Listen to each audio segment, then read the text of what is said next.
Hi, ഇന്ന് നമുക്കൊരു കഥ കേൾക്കാം. അത് മറ്റാരുടെയുമല്ല, ചിങ്കി പിങ്കിയുടെ. You know who is Chinki Pinki? Chinki Pinki ഒരു കുഞ്ഞെലിയാണ്. ഒരു ചെറിയ എലി കുടുംബത്തിലെ ചെറിയ കുട്ടിയുടെ പേരാണ് ചിങ്കി പിങ്കി.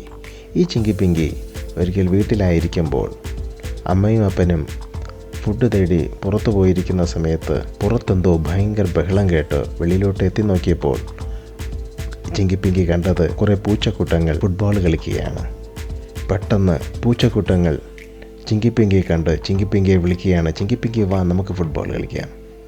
അവരുടെ ക്ഷണം സ്വീകരിച്ചുകൊണ്ട് അമ്മയും അച്ഛനും പറഞ്ഞത് കേൾക്കാതെ പൂച്ചക്കൂട്ടങ്ങൾ വിളിച്ചത് കേട്ട് ഓടിപ്പോകുന്ന ചിങ്കി പിങ്കി അവരോടൊപ്പം കളിക്കാൻ തുടങ്ങി. കുറേ കളിച്ചുകൊണ്ടിരിക്കുമ്പോൾ ഈ പൂച്ചക്കൂട്ടങ്ങൾ ചിങ്കി പിങ്കിയെ വാരിയെടുത്ത് ഭക്ഷിക്കുവാൻ തുടങ്ങി. ഇപ്പോൾ ചിങ്കി പിങ്കി ഒരിടവുമില്ല. He is no more. Moral of the story: നമ്മുടെ മാതാപിതാക്കളെ അനുസരിക്കുക.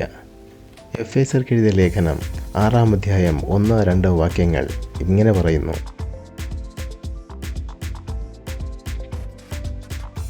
മക്കളെ, നിങ്ങളുടെ അമ്മയപ്പന്മാരെ കർത്താവിനനുസരിപ്പിൻ, അത് ന്യായമല്ലോ. നിനക്ക് നന്മയുണ്ടാകുവാനും നീ ഭൂമിയിൽ ദീർഘായുസ്സോടിരിപ്പാനും നിൻ്റെ അപ്പനെയും അമ്മയും ബഹുമാനിക്കുക. കുഞ്ഞുങ്ങളെ, നമ്മുടെ അമ്മയപ്പന്മാരെ, മുതിർന്നവരെ നമുക്കനുസരിക്കാം.